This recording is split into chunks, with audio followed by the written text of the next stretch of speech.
Yo, what's up, guys? So this is Anthony back here again. I believe this is my 16th video. Sorry I've been away for a while. I've just been super busy moving, super busy running the family business.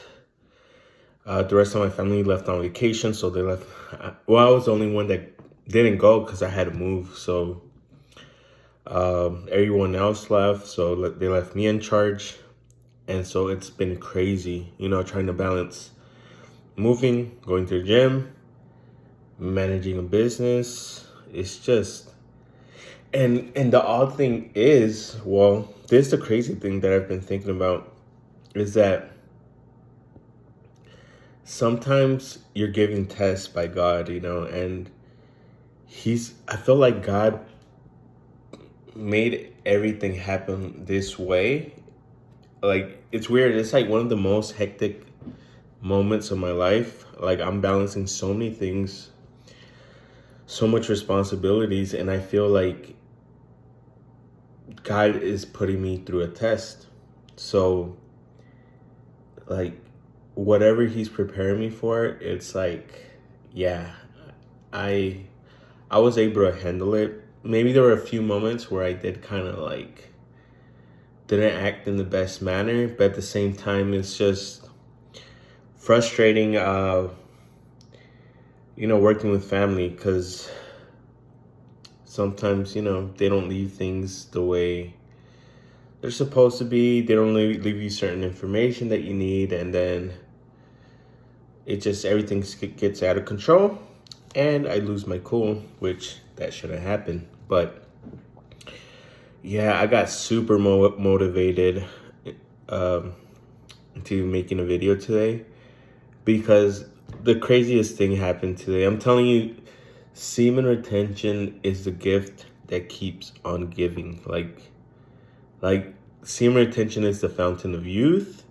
It's all of the above. Like there's no other way to put it, but it's like the best thing that I've ever found in my life that actually works. It's like allow me to level up. Yeah, I need to put some effort, but once I'm putting in that effort, it's like things are starting to move forward in a way that I never thought was possible. I feel like even my muscles, well, I don't have that much muscle, but I know for sure my body is like, semen retention is making my voice deeper.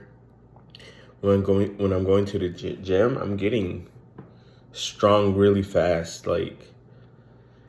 And right now, I mentioned before, I also manage a soccer team, and this game, well, it got kind of crazy because it was a frustrating game, because we were winning 1-0, and then one of the defenders decides to put his hand, stop a shot on goal with his hand, and then so we're down one player for the whole game, and we lost like 10-2. It was really bad. But during the game, the second half, one of the other team was telling the ref, "Hey, they put in the player that had the red card in," and they were just falsely accusing us. And then the ref didn't know what he was doing. He listened to them and was taking out our player. I was like, "Hey," and then I got angry, and then I was like, because I wasn't gonna let them try to manipulate the ref and our team and not allow our players to play, the ones that didn't have a red card. So I was already angry because we were losing pretty bad, and then they still try to change the game, manipulate the game and the ref. And then I just started screaming, but it was like a roar. It was like, "Hey, ref, that's not our player, it's this one." But it was intense. I'm talking about when I was done saying what I had to say, in part, you have to scream because it's a big field, and the ref isn't gonna hear you if you're just talking. Hey, ref! Like, you have to scream pretty loud for your voice to carry over the field. Like, but the thing is, I was raging. Like, the it was like a roar. And after I finished telling the ref what I had to tell him, everything got solved.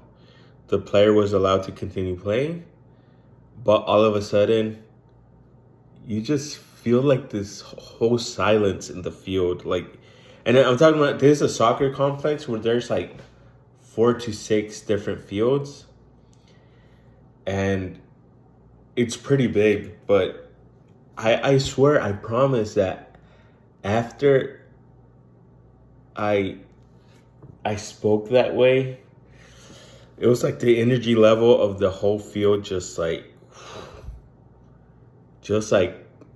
it was in a calm state. It was so weird. And the weirder part is, I'm telling you, it's a gift that keeps on giving. But there's this guy there. He was giving me like the stink eye. Like, I felt like he didn't like me, maybe because I didn't go say hi to everyone.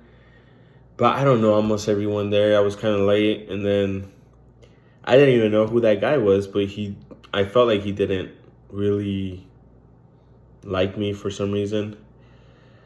And then, but after that, it was just like he wasn't even trying to look at me anymore. After he heard my voice, the way I reacted, he realized, like, no, this guy is like he's something different.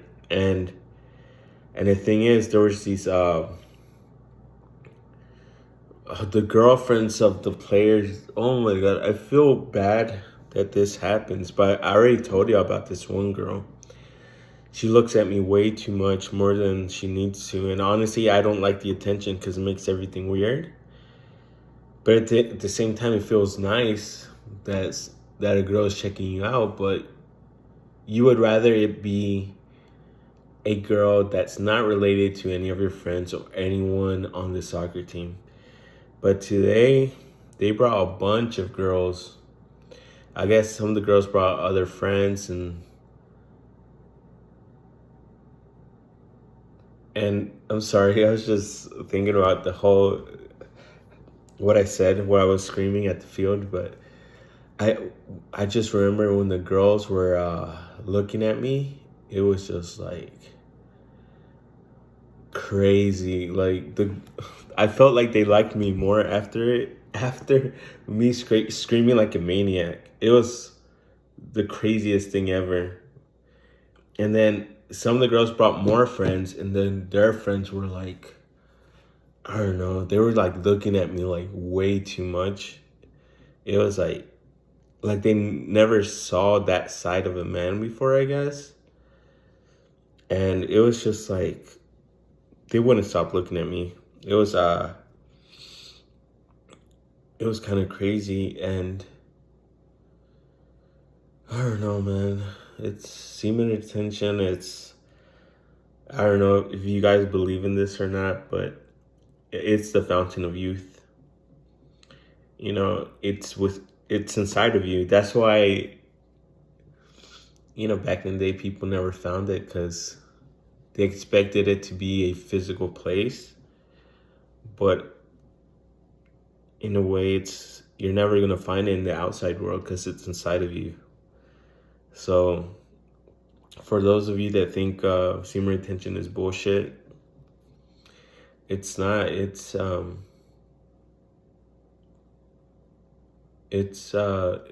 most real thing that,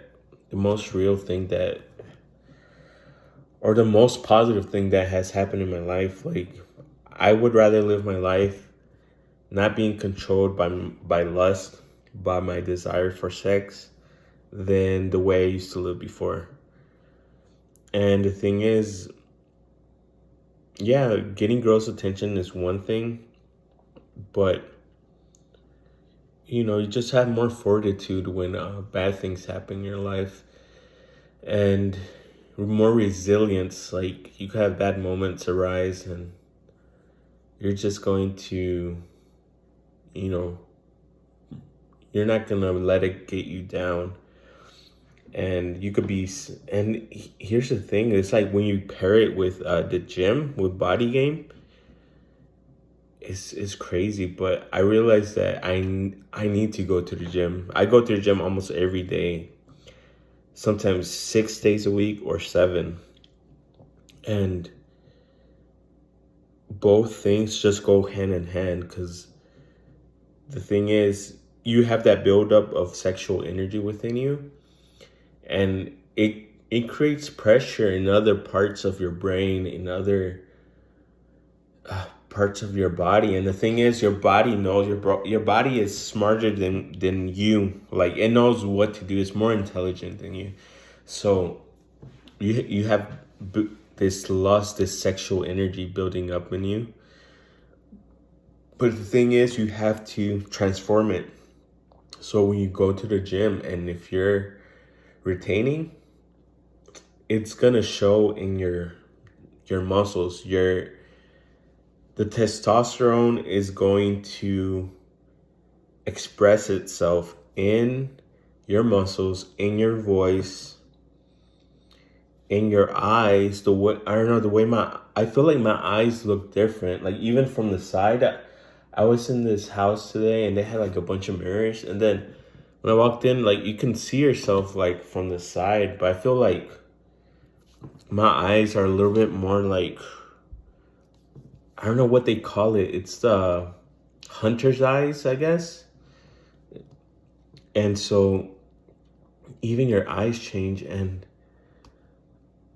so you're transforming your body. And if you're lifting lifting weights, it's just making this whole process a lot easier. Like your muscles are growing, your posture just gets better, and I don't know, your voice is just louder. Like, but yeah, I also wanted to say I am a little bit embarrassed of the way I acted at the field. Like, it's just crazy. Like the result of me even doing something negative, it still results in very positive things happening to me. Like I was just like,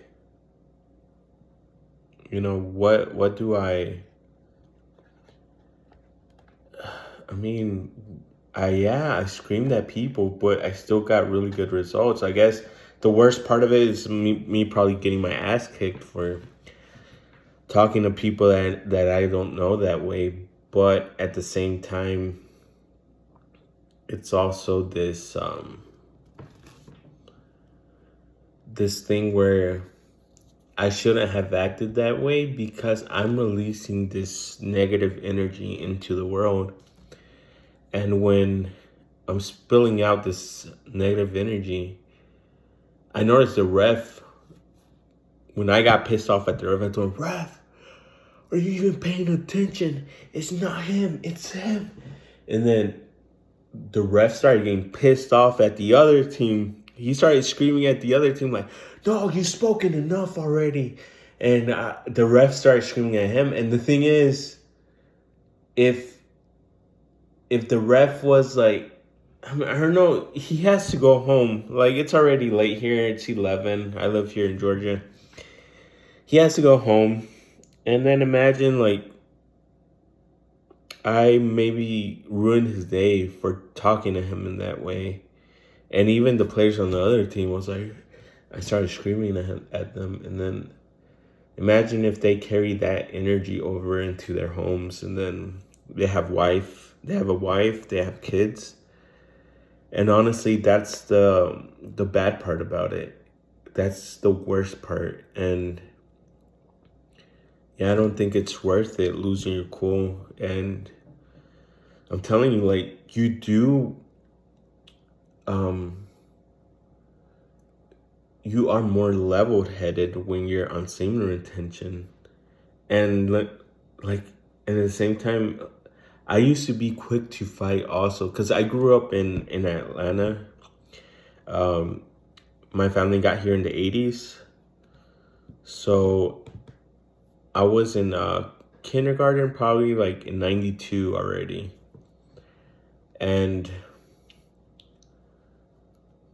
the thing is, I grew up with only black people and white people around me. I was like the only Latino, and maybe one other Latino in a different class in my grade.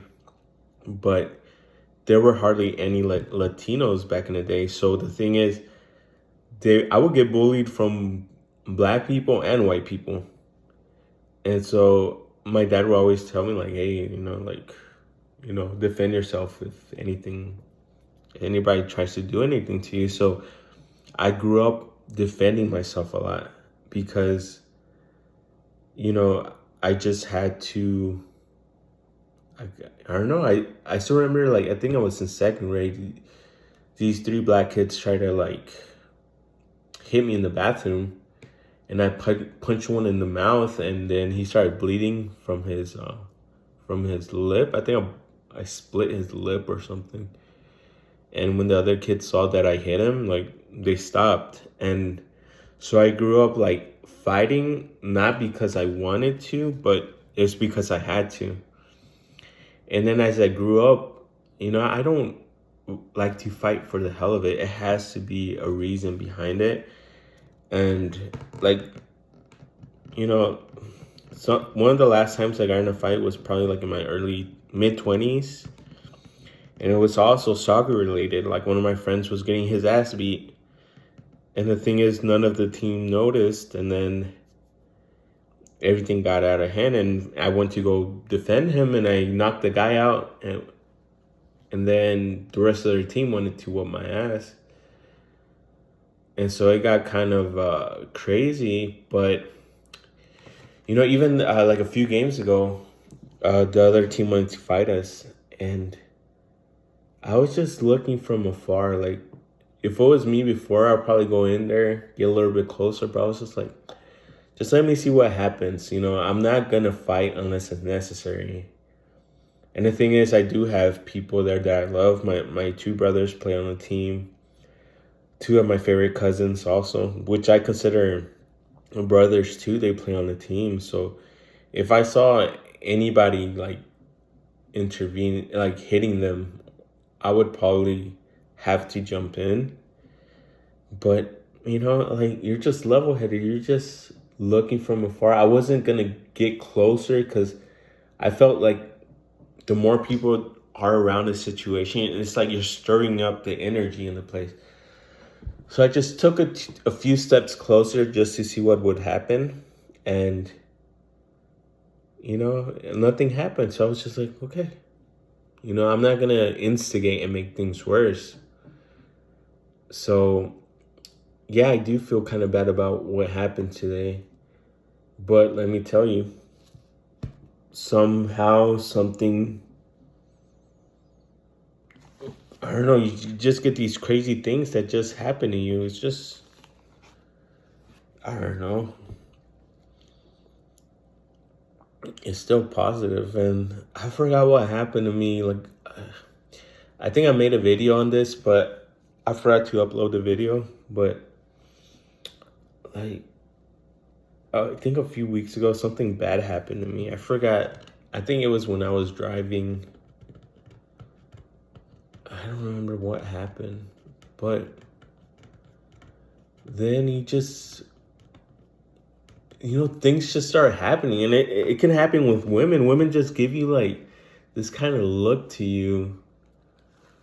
Or they, like, flirt with you. Like, they're passing in the car and they just look at you in a certain way. And then it's like you just forget about whatever was bothering you in that moment. And I just remember, like, it went from me feeling bad to positive like that. But it's like the things in the world just happen for you. And you're feeling a lot better later. Like, I don't know. It's just... But, yeah, apart from that, I just finally moved in to a new place, to a house. And so it's weird. I feel like I'm getting the stink eye from the neighbors. I'm not sure why, but I think I know why, because I didn't cut my grass on time. Like, my grass was growing pretty long, and the thing is, when they first start remodeling here, uh, I did get the grass cut, but then I was still staying at my other place, and I was still packing. I was still getting things organized, and so I kind of I forgot to call the lawn service guy to come here again and cut the grass. And then when I finally moved here, the grass was super tall. And the thing is, this house kind of looks beat up. It still needs more work, but right now I just did like a lot of the work on the inside, so it looks like way better. And the thing is, I guess the grass was tall, and then there's like a little bit of trash outside, but I really got I don't know, even from this girl, like she kind of said hi at first, and then she didn't say hi anymore. But I think it was just like, I don't know, maybe I just don't want the attention, and people want to give it to me. I think that's the main issue. It's like I feel like I'm the center of attention, and I know it's there, but I don't want to acknowledge it. I'm just like pretending no that I'm basically ignoring it because I don't want it. So if people are giving me attention and I'm not reciprocating, they're not gonna like that. But I'm not really trying to be an asshole. I'm just, I guess, trying to stay humble. And yeah, it's just, I don't know. If anyone here has questions about this whole process, how to get started, or what y'all need any tips on how to like continue with this streak, with how to start this process and staying on it, then send me a question. Or if you have any video suggestions, also comment and subscribe. And yeah, like I said, I don't think there's any better tool for the modern man in order to grow exponentially than semen retention. Honestly, I wish I would have done this in my 20s, but everything happens for a reason. God made me go through all this hardship, all these problems, me being blind to this whole process. But at the same time, like, I didn't give in to the world. Like, I didn't give in and just like, I feel like most people do that. Like, they just give up on themselves and then they just follow the world. But, I've made mistakes. I've done worldly things. But I've always tried to maintain this self, or this connect. I feel like it has something to do with God, but it's something about maintaining my integrity. Like, I'm not gonna let myself fall apart within me. And I think that's what God sees, that even though you make mistakes, even though you sin, even though you're a sinner, but you still follow his laws, he's gonna be there for you. I don't know, I just got sentimental because even though all these bad things have happened to me in my life, it's all for the greater good. And I feel like God is preparing me right now for something great. And yeah, I would appreciate it if y'all would subscribe, comment, and I'll see y'all next time. Good night.